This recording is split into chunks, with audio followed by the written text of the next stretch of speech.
الحمد لله رب العالمين والعاقبة للمتقين الصلاة والسلام على سيد الأنبياء والمرسلين أما بعد فأعوذ بالله من الشيطان الرجيم بسم الله الرحمن الرحيم ادعوا ربكم تضرعا وخفيا إنه لا يحب المعتدين آمنت بالله وصدق رسوله النبي الكريم الأمين ونحن على ذلك لمن الشاهدين والشاكرين والحمد لله رب العالمين إن الله وملائكته يصلون على النبي يا أيها الذين آمنوا صلوا عليه وسلموا تسليما کوئی زبان خاموش ہے الصلاة والسلام علیکہ یا سیدنا رسول اللہ وعلا آلک وأصحابک یا نور اللہ الصلاة والسلام علیکہ یا سیدنا رسول اللہ وعلا آلک وأصحابک یا خاتم النبیین الصلاة والسلام علیکہ یا سیدنا رسول اللہ وعلا وأصحابك يا رحمة للعالمين خدا کا ذکر کریں ذکر مصطفیٰ نہ کریں خدا کا ذکر کریں ذکر مصطفیٰ نہ کرے ہمارے منہ میں ہو ایسی زبان خدا نہ کرے ہمارے منہ میں ہو ایسی زبان خدا نہ کرے جو رب العالمین خود قرآن پاک کے اندر ارشاد فرما رہا ہے اے میرے پیارے محبوب میں نے تمہیں رحمت للعالمین بنا کر بھیجا وہ خود صلاخان مصطفیٰ بن کر بات کر رہا ہے ہم امتی ہو کر کیوں نہ ذکر مصطفیٰ کریں ہمارے منہ میں ہو ایسی زبان خدا نہ کرے در رسول پہ ایسا کبھی نہیں دیکھا در رسول کی بات ہو رہی ہے ایک تو ہوتی ہے جسمانی حاضری ایک ہوتی ہے روحانی حاضری جسمانی حاضری کے لیے بڑی چیزوں کی ضرورت پڑتی ہے ویزے کی ضرورت پڑتی ہے پیمنٹ کی پیسے کی ضرورت پڑتی ہے اور وقت کی ضرورت پڑتی ہے لیکن روحانی حاضری کے لیے اللہ پاک نے ساری چیزوں سے مبرر ہے آنکھ بند کرو حضور کو تصور کے اندر سامنے رکھو زیارت کر لو ہماری آنکھ بھی تو ہونی چاہیے در رسول پہ ایسا کبھی نہیں دیکھا کوئی سوال کرے اور وہ عطا نہ کرے کوئی حضور کا امتی حضور کو پکارے یا رسول اللہ میں بڑی تکلیف میں ہوں بڑی پریشانی میں ہوں ظالموں نے مجھے گھیر لیا ہے لیکن یہ نہیں ہو سکتا حضور اس پر کرم نہ فرمائے در رسول پہ ایسا کبھی نہیں دیکھا کوئی سوال کرے اور وہ عطا نہ کرے اور حاصل نات اور توجہ تک اور اپنی روحوں کو پاور کے اندر لا کر اس شعر کو سنیے گا. کہا خدا نے شفاعت کی بات محشر میں کہا خدا نے، شفاعت کی بات محشر میں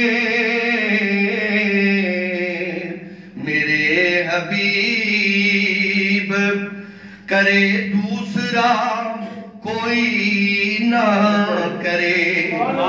آج شفاعت صرف حضور تاجدار کائنات کریں گے، اور جو دنیا کے اندر حضور کے لیے وقت نہ نکال سکا وہ شفاعت کیسے ہوگی؟ اور آخری شعر، مدینے جا کے تم نکلنا نہ شہر سے باہر۔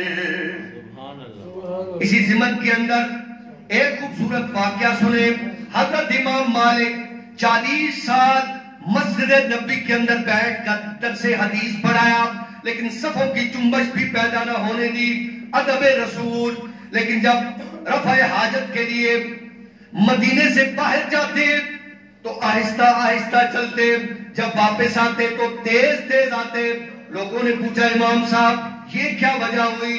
جاتے ہوئے آہستہ آہستہ جاتے ہیں، واپسی تیز تیز کیوں آتے ہیں؟ کہا اس لیے کہ جب جاتا ہوں رفع حاجت کے لیے تو آہستہ اس لیے جاتا ہوں، اگر موت نے آنا ہے تو اسی وقت آ جائے۔ جب میں مدینے کی حدود کے اندر موجود ہوں، لیکن جب واپس آتا ہوں تو تیز تیز اس سرزمین سے مدینے کے اندر داخل ہوتا ہوں، تاکہ اگر باہر موت آ گئی تو مدینے کا ثواب چلا جائے گا۔ اس لیے شاعر نے لکھا، مدینے جا کے تم نکلنا نہ شہر سے باہر، خدا نخواستہ یہ زندگی وفا نہ کرے۔ اس شعر کے ضمن کے اندر اب جو لوگ بیٹھے ہوئے ہوں کہیں یار میں تو مدینے کبھی کیا ہی نہیں، اور بھائی اپنی روحوں کو بھیجو۔ اگر اسی اثناء کے اندر حضور علیہ السلام کے در دولت کی زیارت کرے ہو، یہاں روح نکل گئی تو ثواب اتنا ہی ملے گا جتنا جسم والے کو ملے۔ یہ کس نے فرمایا؟ حضرت امام مالک نے۔ حضور تاجدار کائنات صلی اللہ علیہ وآلہ وسلم کے محبتوں بھرے پیغام نعت رسول مقبول صلی اللہ تعالی علیہ وآلہ وسلم کے بعد انتہائی عزت اور احترام کے قابل نبی علیہ السلام کے امتیوں اور جامع مسجد سلطان قطب الدین ایبک کے اندر جمعۃ مبارک کی خوبصورت گھڑیوں کے اندر تشریف لانے والے عاشقان مصطفیٰ، آج ابتدا کے اندر جو آیت کریمہ میں نے آپ کے سامنے تلاوت کی ہے، آج اس موضوع کا میں نے انتخاب کیا ہے، وہ بھی انتہائی اہم ترین ہے۔ ہم بھی لمحے بھر کے اندر ہاتھ اٹھاتے ہیں، یا اللہ میری یہ بھی مراد ہے، یہ بھی مراد ہے، دعا مانگی وہ کہ نہیں بھائی، ایک طریقہ کار ہے۔ دعا مانگنے کے بھی کچھ اصول ہوتے ہیں، دعا مانگنے کے بھی کچھ طریقے حضور علیہ السلام نے سکھائے ہوئے ہیں۔ آپ علماء کے پاس بیٹھیں، وہ آپ کو بتائیں کہ دعا مانگنے کا اصل طریقہ کار ہے کیا۔ یعنی طریقہ کار یہ ہے کہ ایک طرف ہم کہتے ہیں شیطان بھی راضی رہ جائے، دوسری طرف ہم رحمان کو بھی راضی کر لیں، یہ نہیں ہو سکتا۔ دو رنگی چھوڑ دیں، یک رنگ ہو جا، سراسر موم یا پھر سنگ ہو جا، یا ادھر ہو جاؤ یا ادھر ہو جاؤ، دونوں میں سے ایک راستے کو تلاش کرنا ہوگا۔ لیکن جن کے دلوں کے اندر ایمان ہے وہ تو حضور علیہ السلام کی بات آ جائے تو وہ مچل جاتے ہیں۔ یہ ایمان والوں کی بات ہو رہی ہے نا، دوسروں کی تو بات نہیں ہو رہی، منافق کی بات نہیں ہو رہی۔ وہ الگ بات ہے کہ ہم غفلت کے اندر پڑ جاتے ہیں تو تھوڑی دیر کے لیے اللہ اور اس کے رسول کو بھول جاتے ہیں، لیکن جب ہم اللہ اور اس کے رسول کو یاد کرنے کی کوشش کرتے ہیں، ہماری روحانی پاور ہوگی تو ہم کھچے کھچے اس نیک عمل کی طرف چلے جاتے ہیں۔ لیکن اگر ہماری روحانی پاور ہی نہیں ہوگی تو شیطان ہمیں عورت، مال، دنیا، بہانے، غفلت، اس کے اندر ہم سے سب کچھ دے جاتا ہے۔ میں نے آج ابتدا کے اندر جو آیت کریمہ تلاوت کی ہے سورہ الاعراف کی، ادعوا ربکم تضرعا وخفیا انہ لا يحب المعتدین۔ محبت سے کہیں ذرا سے سبحان اللہ۔ ایسے سنیے نا، مترنم میں ابھی پڑھوں، میں کہہ رہا پوری مسجد میں گونج پڑ جائے گی، لیکن انداز یہ ہے کہ جب بھی قرآن پاک کی کوئی آیت کریمہ حضور کا فرمان علی شان پڑھا جائے تو محبت سے زبان کھولے، ذرا محبت سے کہیں سبحان اللہ۔ جب تک ہم اہل سنت بولیں گے نہیں نا، نظام مصطفیٰ نہیں آئے گا۔ یہ آج میری بات لکھ لیں، یہ ویسے فلبتی میں نے جملہ کہہ دیا، حضور کا نظام اگر لانا چاہتے ہیں تو سب سے پہلے اپنے گھر سے شروع کریں، پھر محلے میں آئیں، پھر آہستہ آہستہ آگے بڑھیں، اور جو زبان اللہ اور اس کا رسول کا نام لیتے ہوئے شرمائے اس نظام مصطفیٰ کی کیا بات کریں۔ ادعو، دعا مانگا کرو، ربکم، اپنے رب سے، تم اپنے رب سے گڑ گڑا کر دعا مانگا کرو، رو رو کر مانگا کرو، اور اس انداز میں مانگا کرو کہ ادھر تم دعا مانگو ادھر رب قبول کر دے۔ انہو لا یحب المعتدین، بے شک وہ حد سے بڑھنے والوں کو پسند نہیں کرتا۔ جو کہ مانگ لیجیے، دعا مانگ لیجیے، ایمیں نہیں ہوگی نا دعا۔ اور اکثریت کے ساتھ آپ دیکھو، چاہے پروگرام ہو، چاہے محفل ہو، چاہے فرض نمازیں ہوں، ہم اگر کسی چیز کو اس وقت اگنور کر رہے ہیں، پس پشت ڈال رہے ہیں، تو وہ ایک ہی چیز ہے، دعا۔ ہم دعا، پہلی بات ہے دعا کے اندر شامل اینڈ پر ہوتے ہیں، یعنی دیکھیں آپ سارے حضرات بیٹھے ہیں سپیچ سن رہے ہیں، میری مرضی ویسے جمعے کا ٹائم نہیں ہوتا نا، وہ 1 اور 1:15 کے درمیان میں ہوتا ہے، پرانا 1 تھا لیکن اب وہ بعد میں لوگوں نے بات، لیکن جب دعا کا وقت ہوگا نا تو ہر ایک کو جلدی ہوگی فوراً جلدی جلدی دعا مانگ لیجیے۔ لیکن ہمیں پتہ ہے نا کہ یار دعا کے اندر ہم نے کیا جملہ بولنا ہے، یا اللہ جو یہ مانگنے آئے ہیں نا، جو تو سمجھتا ہے ان کے لیے ٹھیک ہے وہ انہیں عطا کر دے، اور آپ نے کیا کہنا ہے، آمین۔ اللہ پاک نے اگر چاہا تو وہ دعا قبول ہو جائے۔ لیکن یہاں رب العالمین نے جو ارشاد فرمایا، ادعو، وہ مانگا کرو، ربکم، اپنے رب سے، اپنے رب سے مانگا کرو، کیا دعا، ادعو ربکم تضرعا وخفیا، تضرعا وخفیا، اور گڑ گڑا کر مانگا کرو، دونوں طریقوں کے ساتھ، خفیہ بھی اعلانیہ بھی، رات کی تنہائی میں بھی اور مجلس عامہ میں بھی۔ تہجد کے وقت اٹھ کر دعا مانگو، میرے تاجدار علیہ السلام نے فرمایا تہجد کی دعا اٹھ کر جو بندہ مانگے گا اس کی دعا کو رد کیا ہی نہیں جا سکتا۔ وہ جمعۃ المبارک کی اپنی جگہ ہے، اس لیے تو بڑے بڑے فقہاء نے لکھ دیا کہ جس دن جمعۃ المبارک کی مجمع فجر کی نماز میں نظر آ گئے، سمجھ لو وہاں انقلاب کی سچویشن پیدا ہو گئی۔ ہم کہتے ہیں نظام مصطفیٰ ہے، میری ایک اپنی سوچ ہے، میں دڑلے کی بات کرتا ہوں، یعنی بالکل سیدھی اسٹریٹ فارورڈ بات، یعنی فجر کی نماز کی نمازیوں کی تعداد بھی گن لو اور جمعۃ المبارک کی بھی گن لو، تو بات تو جس نے کی ہے پھر وہ میں کہتا ہوں کہ 100 نہیں، ہزاروں کی کی ہے، لاکھوں اربوں کی ہے، کہ جس دن مسلم امہ فجر کی نماز کے وقت ان کی تعداد جمعۃ المبارک کی تعداد کے برابر ہوئی، دنیا کی کوئی طاقت انہیں شکست دے ہی نہیں سکتی۔ بھائی رب کے سامنے جھکنا سیکھو، پھر دوسرے تم تمہارے سامنے جھکیں گے۔ جب ہم رب کے سامنے جھکتے ہوئے ڈرتے ہیں تو پھر وہ دنیا کی جو کفار ہیں وہ تو ہمیں آنکھیں دکھائیں گے۔ اب احادیث مبارکہ سنیں، حضور تاجدار کائنات صلی اللہ علیہ وآلہ وسلم کی پیارے صحابی حضرت انس بن مالک کیا بیان فرماتے ہیں، قال قال رسول اللہ صلی اللہ علیہ وسلم الدعاء لا يرد بین الاذان والاقامت۔ حضرت انس بن مالک فرماتے ہیں نبی علیہ السلام نے ارشاد فرمایا آذان اور اقامت کے درمیان جو دعا مانگی جائے وہ بھی رد نہیں ہوتی۔ سبحان اللہ۔ اذان ہو گئی اور پھر اقامت پڑھی جانے تک درمیان میں 10 منٹ 15 منٹ یہاں کا شیڈول ہے کہ اتنا ٹائم رکھا جاتا ہے تاکہ لوگ آ جائیں، تو ہمارا کیا ہوتا ہے اینڈ پہ جا کر پڑھ لیں گے۔ وہ وقت ہوتا ہے حضور کی حدیث کے مطابق قبولیت کا۔ اگر کوئی رد کر رہا ہے تو آج وہ لکھ کر لے لو، اس کو صحیح بخاری شریف کے اندر بیان کیا گیا۔ اور حضرت انس بن مالک جنہوں نے 10 سال حضور تاجدار کائنات کی خدمت کی، وہ فرما رہے ہیں آذان اور اقامت یعنی تکبیر جو پڑھی جاتی ہے نماز جماعت کھڑی ہونے کے لیے، اس کے درمیان میں جو وقت ہوتا ہے اس وقت کے درمیان حضور نے فرمایا جو دعا مانگی جائے وہ رد نہیں ہوتی۔ اب آپ نے یہ فیصلہ کرنا ہے کہ اس وقت کیا مانگنا ہے، کیا دعا مانگنی ہے۔ بھائی تیاری کر کر آئے، رب سے مانگنا ہے، وہ عام بندے سے تھوڑا مانگنا ہے جو انکار کر دے گا۔ وہ بندے انکار کرتے ہیں، رب نہیں انکار کرتا۔ رب کے ہاں دیر ضرور ہے لیکن انکار نہیں ہے، دے گا وہ اپنی مرضی سے، کب دے گا کچھ معلوم نہیں، لیکن دے گا ضرور۔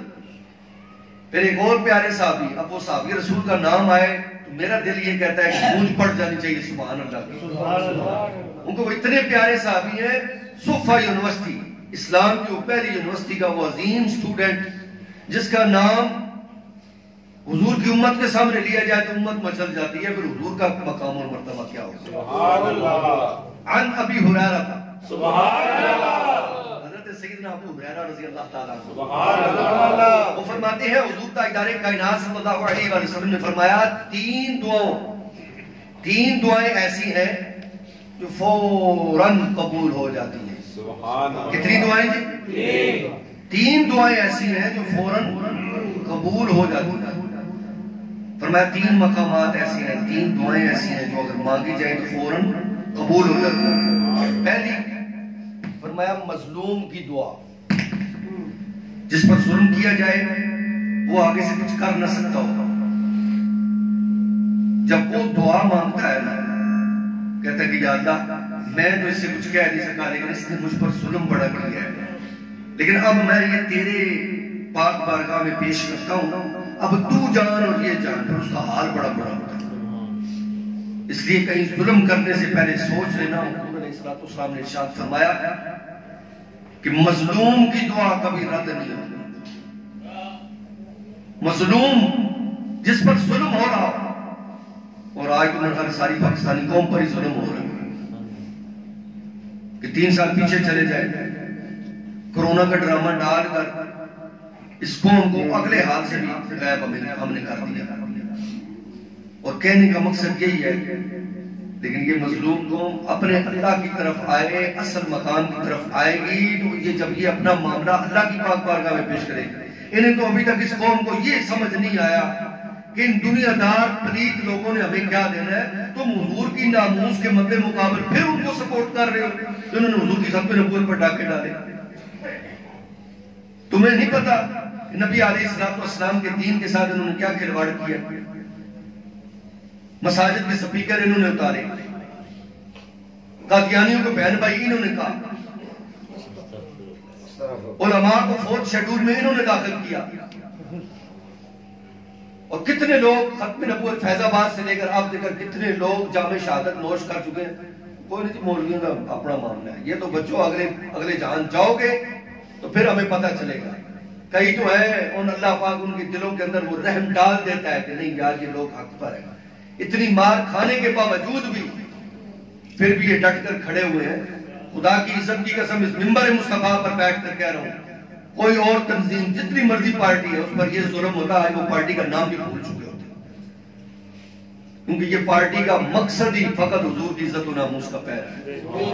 وہ سٹینڈ پر کھڑے ہیں۔ مظلوم کی دعا جو وہ مانگتا ہے، میرے مالک اس نے مجھ پر ظلم کیا ہے، اب یہ جانے اور تو جانے، کیونکہ میں تو کمزور ہوں، کچھ کر نہیں سکتا۔ اور دوسرا فرمایا مسافر کی دعا، جب وہ سفر کے اندر ہوگا نا، حضور نے فرمایا اس وقت وہ ہر ایک کے لیے دعا مانگے، اس لیے کہ نبی علیہ السلام جب سفر کے لیے جاتے تھے تو وہ ہمیشہ رو رو کر یہی کہتے تھے، یا اللہ میری گنہگار امت کی بخشش فرما، یا اللہ یہ جو میں نے صحابہ اپنے تیار کیے ہیں انہیں ثابت قدم رکھنا، یا اللہ ان کو کسی چیز کی دنیاوی مادہ پرستی کے اندر مت ڈالنا۔ ان کے سامنے ہیرے جواہرات آ جاتے تھے تو وہ اٹھا کر پیچھے پھینک دیتے تھے، کہتے تھے ہٹ جاؤ، صرف ہم نے حضور کے دین کا پرچم اٹھانا ہے اور کافروں کے بالکل گھروں کے اندر جا کر لگا دینا۔ سبحان اللہ۔ اور اعلانیہ کہتے تھے، سفر کے اندر ہوتے تھے، کہتے تھے ہم مسافر ہیں، ہم مسافر ہیں، لیکن حضور علیہ السلام کے دین کے پرچار اور تبلیغ کے لیے نکلے ہیں۔ تو کسی نے کہا یار تمہاری کو اولادیں نہیں ہیں، کہا ہم نے اولادیں اللہ کے حوالے کر دی، ہم نے گھر بار اللہ اور اس کے رسول کے حوالے کر دیا، ہمارا مقصد صرف ایک ہی ہے، یا اللہ تیرے پیارے محبوب علیہ السلام کے پھیلائے ہوئے دین کو دنیا کے کونے کونے کے اندر پہنچانا ہے۔ اور پہنچایا کہ نہ پہنچایا؟ یہ وہی حضرت ابو عبیدہ بن جراح تھے کہ جب رومی لشکر لڑنے کے لیے آیا تو جب تھک گیا انہوں نے کہا یہ تو نہیں مڑیں گے، ادھر 30,000 کا لشکر اور ادھر 1 لاکھ سے اوپر کا لشکر، آصحاب تھک گئے، 4 دن لڑتے رہے، تاریخ کے اندر پڑے، لیکن چند لوگ جام شہادت نوش کیا، انہوں نے کہا جی پیچھے دریا ہے، ان کے پاس تو بیڑے ہے نہیں، صرف گھوڑے ہی ہیں، اور تو ان کے پاس کچھ ہے نہیں، بیڑوں پر اپنی فوج کو ڈالو اور دریا کی اس طرف چلے جاؤ۔ یہ پہلا دور تھا جب آپ کو سپہ سالاری سے ہٹایا گیا، کیونکہ 10,000 مسلمان شہید ہوئے۔ آپ نے کیا فرمایا؟ آپ جرنیل تھے، آپ نے کہا ہمیں کچھ نہیں چاہیے، اگر ہمارا مقصد موت ہے تو پھر مر کر حضور کے پاس پہنچ جائیں گے، گھوڑے دریا میں ڈالیں۔ جس کی وجہ سے پھر سرکار سیدنا فاروق اعظم رضی اللہ تعالیٰ عنہ نے کہا کہ سپہ سالار کو ایک ایک فیصلہ سوچ سمجھ کے کرنا ہوگا، کہ 10,000 لوگ جو شہید ہوئے ہیں ان کا جواب کون دے گا؟ آپ کے ایک فیصلے کے محتاج تھے۔ پر میں سلامی عقیدت اور محبت پیش کرتا ہوں حافظ سعد حسین رضوی کہ تیری ڈیمانڈ تو پوری نہیں ہوئی، فرانسیسی یہاں ہی بیٹھے تھے، لیکن تو نے وزیر عباس سے کہا کہ واپس آ جاؤ، چند لمحے پیچھے آؤ، حضور کی امت کے اندر رکھنا ڈر رہا ہے، پورا ملک اس معاملے کے اندر ہے، جو ہمارے ساتھ کھڑے ہیں وہ بھی پریشان ہے، لیکن تیرے چند قدم پیچھے آنے سے جو ان کو تکلیف ہوئی عالم کفر کو، وہ اب مٹ نہیں رہی۔ تیسری چیز نبی علیہ السلام نے فرمایا، اور یہ ہمارے لیے سبق آمیز ہے، پہلی ہے مظلوم کی دعا، دوسری ہے مسافر کی دعا، اور تیسری ہے باپ کی بد دعا۔ ہم کہتے ہیں نا ماں کا مقام، بھئی ماں کا مقام تو واقعی بہت زیادہ ہے، وہی ماں تھی جسے منڈی پہ جا کر بیچ آتے تھے، حضور علیہ السلام نے اس ماں کے قدموں کے نیچے جنت رکھ دی۔ اب کہا کہ جنت چاہیے تو ماں کے قدموں کے ساتھ لپٹ جا، تجھے جنت مل جائے گی۔ پھر ایک صحابی رسول کھڑے ہوئے، حضرت عبداللہ بن مسعود رضی اللہ تعالیٰ عنہ، کہا یا رسول اللہ ایک سوال ہے، اور ایسا سوال ہے وہ بڑا مشکل سا ہے۔ کہا جی کون سا مشکل ہے جو محمد کریم علیہ السلام بھی اس کا حل نہ تلاش کر سکے؟ حضور نے فرمایا پوچھو۔ آپ نے پوچھا کہ یا رسول اللہ بروز قیامت جب جنت کا دروازہ کھلنے کے قریب ہوگا تو ماں کے نام سے پکارے جائیں گے یا باپ کے نام سے؟ فرمایا یہ راز اللہ نے راز ہی رکھا، اس دن ماں کے نام سے پکارے گا، کیونکہ ماں تو ایک ہی ہے جس نے پیدا کیا۔ فرمایا کہ اس حدیث مبارکہ کی روح سے دیکھا جائے تو آج لوگ اپنے باپ کو بزرگی کے عالم کے اندر تکلیف دیتے ہیں، انہوں نے فرمایا وہ جنت میں داخل نہیں ہوگا۔ باپ کی بد دعا سے بچو۔ کہا ماں کبھی بھی بد دعا دے نہیں سکتی تو دے باپ بھی نہیں سکتا، باپ اسی وقت دے گا جب وہ سب دکھی ہو۔ فرمایا اس کی بد دعا سے بچو۔ پھر نبی علیہ السلام کی اگلی حدیث مبارکہ سنیں، حضور علیہ السلام کے، یہ بھی حضرت سیدنا ابو ہریرہ، حضرت سیدنا ابو ہریرہ رضی اللہ تعالیٰ عنہ فرماتے ہیں کہ نبی علیہ السلام نے فرمایا قبولیت، اللہ تعالیٰ سے قبولیت کی یقین کے ساتھ دعا مانگا کرو، یعنی اس لیے نہیں میں دعا مانگ رہا ہوں پتہ نہیں قبول بھی ہوگی کہ نہیں۔ حدیث مبارکہ ہے، فرمایا کہ تمہارا کام ہے صرف مانگنا، قبولیت کا کام اس کا ہے۔ سبحان اللہ۔ لیکن اگلے لمحے میں جو بات کی ہے وہ رک کر کہہ رہا ہوں، فرمایا غافل دل، غفلت میں پڑے ہوئے دل کے لیے یہ چیز ہے کہ تو دعا مانگ یا نہ مانگ تیری دعا قبول نہیں ہوگی۔ اگر غفلت میں پڑے ہوئے دل کی دعا قبول نہیں ہوتی تو اس بندے کی دعا قبول ہو جائے گی جو والدین کو تکلیف دے، اس بندے کی دعا قبول ہوگی جس کو حضور کی ختم نبوت پر ڈاکہ نظر نہ آیا، اس بندے کی دعا قبول ہوگی جس کو گستاخ رسول آسیہ مدینہ کے یہاں سے باہر جانا نظر نہ آیا، پھر وہ پارٹی کے نعرے مارنا۔ اب پچھلے جمعہ المبارک کے اندر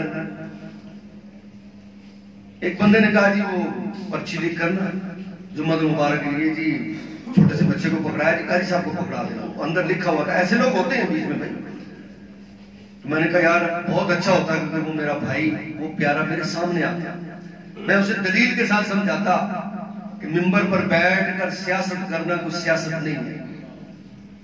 اگر یہ بات ہوتی تو پھر میں یہی تیرے لیے یہی کہوں گا کہ خدا کا واسطہ یار بس کر، کافروں کی اور یہودیوں کی سازش سے پائے رہا ہے۔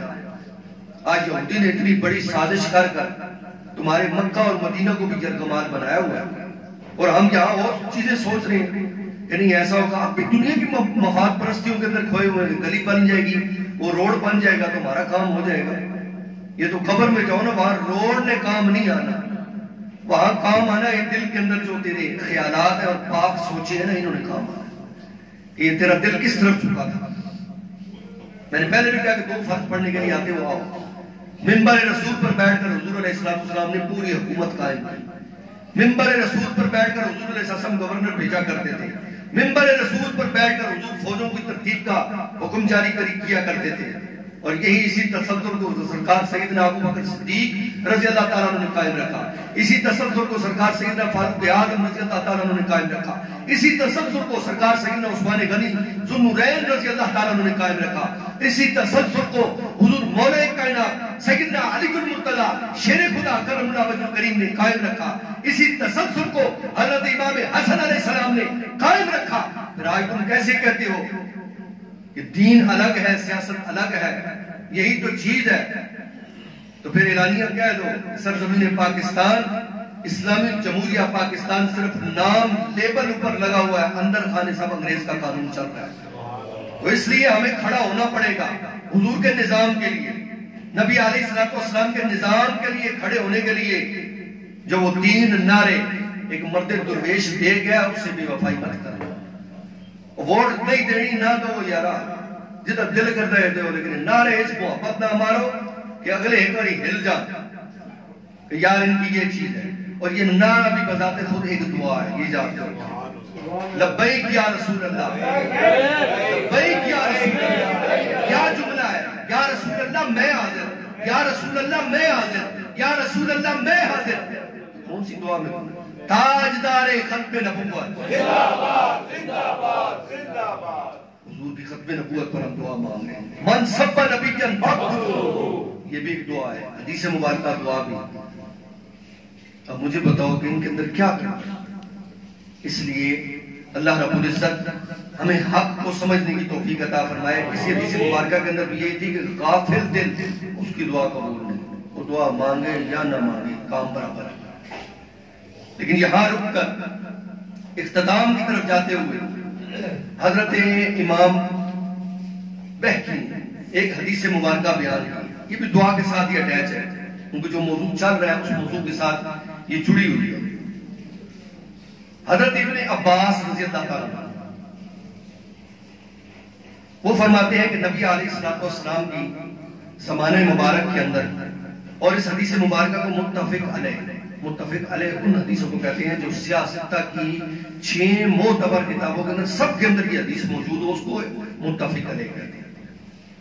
یعنی کوئی حدیث ہوگی وہ بخاری شریف کے اندر ہوگی، کوئی حدیث ہوگی وہ مسلم شریف کے اندر ہوگی، کوئی امام ترمذی کی جو کتاب ترمذی شریف ہے، جامع ترمذی، اس کے اندر ہوگی، لیکن جو متفق علیہ آ جائے سمجھو اس پر سارے اتفاق کر رہے ہیں۔ نبی علیہ السلام کے زمانے مبارک کے اندر ذکر بلند آواز سے کیا جاتا ہے، اور یہ خود بیان کرتے ہیں حضرت ابن عباس حضور علیہ السلام کے چچا کی اولاد میں، وہ بھی بیان کرتے ہیں کہ ہم اس آواز کے ساتھ پہچان جاتے تھے کہ اب جماعت ہو گئی ہے۔ فرمایا کس چیز سے؟ فرمایا بلند آواز کے ساتھ آواز آتی تھی اللہ اکبر، محبت سے کہیں ذرا اللہ اکبر۔ اور میں نے پچھلے جمعہ مبارک کے اندر یہ چیز بیان کی تھی، استغفر اللہ استغفر اللہ استغفر اللہ، اس کو پڑھنا چاہیے۔ پھر یہ جو کلمہ شریف ہم پڑھتے ہیں، لا الہ الا اللہ وحدہ لا شریک لہ لہ الملک ولہ الحمد وہو علی کل شیء قدیر، اللہم لا مانع لما اعطیت ولا معطی لما منعت ولا ينفع ذا الجد منک الجد۔ ایک مرتبہ صحابی رسول تمام صحابہ مل کر اس پورے کے پورے کلمے کو پڑھا کرتے تھے، لیکن انتہائی معذرت کے ساتھ اگلا تو ہمیں آتا نہیں، تو پھر ہمارے فقہا نے کہا کہ اس کو ان کا مطلب لا الہ الا اللہ کا مطلب ان کا دل سے پاک ہونا۔ اس لیے ہم اہل سنت فرض نمازوں کے بعد لا الہ الا اللہ پڑھتے ہیں، اور پڑھنا بھی چاہیے۔ پھر آخر کے اندر یہی میں بیان کرتے ہوئے اپنے عنوان کو ختم کروں گا کہ حضور علیہ السلام نے جو چیزیں ہمیں بیان کی ہیں، ہمیں اس کے اوپر ہی رہ کر اس دین محمدی کو اٹھانا ہوگا۔ انتہائی مشکل حالات ہیں اس وقت، انتہائی مشکل حالات ہیں۔ ایک پورا پلان بنایا جا رہا ہے، ایک مرتبہ تو جس طرح بھی ہو قربانیاں دے کر اس تنظیم نے نام نہیں میں لیتا بس ٹھیک ہے، آگے بھی وہ کہتے ہیں یہ نہیں، لیکن اس نے ایک مرتبہ ان کا وہ ٹیمپو توڑ دیا کہ نہیں بھائی نہیں، اس نام کے ساتھ غداری کرو گے تو یہ ایسے شیر ہیں جب یہ کھڑے ہو گئے تو یہ کہتے ہیں چھاتیوں پر مارو کمر پر نہیں، سینے پر مارو، ان کے گولی جو حضور کے نام کی کھائی، لیکن اس کے لیے کسی نے بڑا خوبصورت شعر لکھا تھا، نماز اچھی، روزہ اچھا، زکوٰۃ اچھی، حج اچھا، مگر میں باوجود اس کے مسلمان ہو نہیں سکتا جب تک نہ کٹ مروں میں خواجہ بطحا کی عزت پر، خدا شاہدہ میرا ایمان کامل ہو نہیں سکتا۔ سب چیزیں اپنی اپنی جگہ، لیکن حضور کی عزت و ناموس کا پیرا بہت ضروری ہے۔ اس لیے ہر روز قبر ہمیں پکار پکار کر ہمیں پکارتی ہے، او بندے آنا تو نہیں یہاں ہی ہے، لیکن روشنی لے کر آنا، کوئی اعمال لے کر آنا، کچھ نہ کچھ ضرور لے کر آنا۔ یہاں تنہائی ہے، پھر پلٹ کر تجھے کسی نے نہیں دیکھنا، اپنے ساتھ دوست بھی لے کر آنا۔ بھئی یہاں کو ذکر کرو گے، اللہ اور اس کے رسول کے لیے وقت نکالو گے، اللہ اور اس کے رسول کے لیے چلو گے، تو پھر جا کر وہاں کو دوست بنیں گے نا۔ وہاں تو فرشتوں نے کہنا ہے چھٹ چھٹ، یہ جو انہوں نے دنیا دارہ دی خاطر پیدا رہا تو انہوں نے دنیا دارہ نے کہا آدم قبر تن تیرے دوست بنا۔ بس اسی چیز کو ذہن کے اندر رکھتے ہوئے آخری حدیث مبارکہ بخاری شریف کی سنیں، اور یہ حدیث مبارکہ اتنی پیاری ہے، میں اس کو اس حوالے سے اینڈ پر سنا رہا ہوں۔ ہم کئی بندے ہوتے ہیں وہ کہتے ہیں اینڈ پر جائیں گے، ایک اور سوا ایک کے درمیان میں جمعہ ہو رہا ہے۔ میں کہتا تھا اس حدیث سے کوئی شیطان کا اس دور کے اندر حضور علیہ السلام کا اشارہ دور ہے، سب سے بڑا حملہ کیا ہے؟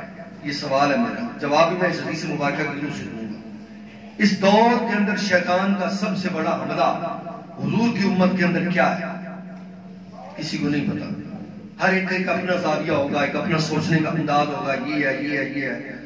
اپنے ذہن کے اندر ذرا زور ڈالے نا کہ شیطان کون سے حملے سے اس وقت ہمیں اس مقام پر لے جاتا ہے جہاں نہ ہمیں اللہ نظر آتا ہے، نہ اللہ کا پیارا محبوب نظر آتا ہے، نہ والدین نظر آتے ہیں، نہ کوئی بڑا نظر آتا ہے، نہ کوئی چھوٹا نظر آتا ہے، نہ کوئی ماں بہن نظر آتی ہے۔ وہ ساری کی ساری حدوں کو بندہ پھلانگ کر اس سے آگے نکل جاتا ہے۔ نبی علیہ السلام کے حدیث کو سنانے سے پہلے اتنا سسپینس ضرور پیدا کروں گا، نیچے سے لے کر اوپر دیکھ کر، اگر کسی دکان کے کسی معاملے کے اندر ہے تو واپس آئیں پلٹ کر اس حضور علیہ السلام کی حدیث کی طرف۔ ان کو یہاں تو خطیب کی پہلی بات دھیان سے سنی جاتی ہے، یہاں کہا جاتا ہے اب ختم ہو رہی ہے تو چلو آخری بات ذرا سن لیں۔ تو میں آخری بات ابھی پہلی میں نے رب کے قرآن کی تھی اور آخری حضور کے فرمان کی کہا۔ سبحان اللہ۔ رب کا قرآن، ادعو ربکم تضرعا وخفیا، اپنے رب سے گڑ گڑا کر اعلانیہ اور خفیہ دونوں انداز کے اندر دعا کیا کر۔ اور یہ حدیث مبارکہ کہ شیطان کا سب سے بڑا حملہ ہے انسان کے اوپر، آدم کی اولاد پر غصہ، کہ وہ اس نیش تک لے کر جاتا ہے کہ جہاں انسان کی جو عقل ہے وہ ختم ہو جائے، اور غصہ اس نیش پر ہو کہ جہاں وہ کفر بھی کر جائے تو وہ ایمان لے کر شیطان چلا جاتا ہے، وہ کہتا ہے میرا کام مکمل ہو گیا۔ اور نبی علیہ السلام کی اب حدیث مبارکہ سنا، اس کو بھی حضرت سیدنا ابو ہریرہ رضی اللہ تعالیٰ عنہ، حضرت سیدنا ابو ہریرہ رضی اللہ تعالیٰ عنہ فرماتے ہیں، جو پچھلے جمعہ مبارک بھی سنائی تھی، اس جمعہ مبارک کو پھر سنا رہا ہوں۔ سنانے کا مقصد یہ ہے کہ بار بار جس چیز کو سنایا جائے پھر اس چیز کو یاد کر لیں۔ پھر اس کا حل بھی میں نے بتایا تھا، آج تو وقت نہیں ہے، حل میں نے جو بتایا تھا وہ بڑا پیارا تھا۔ فرمایا پہلوان وہ نہیں جو دوسروں کو بچھاڑ دے، پہلوان وہ نہیں جو دوسروں کو گرا دے اور بچھاڑ دے اور اپنی فتح کا نکارہ بجا دے۔ فرمایا اصل میں طاقتور اور پہلوان وہ ہے جو غصے کے وقت اپنے آپ پر قابو میں رکھے، اپنے آپ کو قابو میں رکھے۔ وہ جہاں اگر آپ دیکھیں میاں بیوی کا جھگڑا ہے، چھوٹی سی بات سے اٹھتا ہے کام پہنچ جاتا ہے اپنا، باپ بیٹے کی لڑائی، بھائی بھائی کی لڑائی، بہنوں کی لڑائی، ہر جگہ۔ میں جس مقام پر بیٹھا ہوں میں تو تنگ رہ جاتا ہوں کہ یار یہ کیا معاملہ ہے۔ بہنیں آ کر کہہ رہی ہیں ہمیں حصہ دے دو، دونوں بھائی آپس میں لڑ رہے ہیں، ان کی اولادیں لڑ رہی ہیں مال، اور اس مال نے یہاں ہی رہ جانا، ساتھ کسی نے نہیں جانا۔ اگر ساتھ جانی ہے تو وہ فقط حضور کی ایک سنت ہے، باقی سنتیں یہاں رہ جانی ہیں، ساری سنتیں یہاں رہ جانی ہیں، ایک یہ داڑھی مبارک جو حضور کی سنت ہے یہ ساتھ جائے گی۔ تنہا انسان کے مرنے کے بعد صرف ایک سنت مبارکہ جو یہ داڑھی مبارک ہے یہ ساتھ جائے گی، باقی سنتوں کے اعمال ان کا ثواب ساتھ جائے گا، لیکن وہ خود ساتھ نہیں جائیں گی۔ ثواب صرف اور صرف ساتھ جا سکتا ہے. ایک سنت ہے جو نبی علیہ السلام کی ہے, داڑھی مبارک, جو بندہ مومن تیرے ساتھ جائے. میں تو نہیں کسی کو کہتا کہ داڑھی رکھو, وہ کہتا کہ ماما رشتہ نہیں دیتا اگر داڑھی رکھ لگی. چاچا کہتا کہ میں نہیں تینوں بیٹی دینی, تو داڑھی رکھنی, مولوی بن گیا. میں مولوی بھی انسان ہیں, باہر کوئی اسمان دی مخلوق تو نہیں, ان کے بھی بچے ہیں, بیوی بچے ہیں, حالات ہیں, واقعات ہیں, سارے آپ کے آنکھوں کے سامنے. لیکن یہاں رک کر یہی کہوں گا کہ غصے کا علاج بھی میں بتائے دیتا ہوں. اسی پر میں اپنا عنوان ختم کر دیتا ہوں. نبی علیہ السلام نے ارشاد فرمایا, جب غصہ آ جائے دو عمل تیزی کے اندر کیا کرو. غصہ آ جائے تو کتنے عمل؟ دو عمل تیزی کے ساتھ کیا کرو. فرمایا اعوذ باللہ من الشیطان الرجیم, بسم اللہ الرحمن الرحیم فوراً پڑھ لیا کرو, اور دوسرا فوراً وضو کر لیا کرو. بھئی آگ چل رہی ہو, نہ بجھ رہی ہو تو پانی ڈالتے ہو کہ نہیں ڈالتے؟ ادھر آگ لگی ہے تو فوراً وضو کر لو, اللہ پاک تمہارے غصے کو ٹھنڈا فرما. اور غصے کے عالم کے اندر بندہ ایسے بھی کچھ فیصلے کر جاتا ہے, کچھ بندوں کو ناخوشگوار گزرتے ہیں, انہیں پسند نہیں آتے. اس لیے آج کی جمعہ مبارک کا یہی پیغام ہے کہ اپنے غصے کو کنٹرول کرنا ہے, اور دوسرا دعا اس انداز میں مانگنی ہے کہ جب دعا مانگو تو پھر درمیان میں کسی دنیا کا ذکر نہ ہو, فقط دعا ہی. اور اب آخر پر ایک اعلان سماعت فرما لیں کہ آپ سب کو پتہ ہے اس پرانے اس مسجد کے متولین میں سے شامل ہیں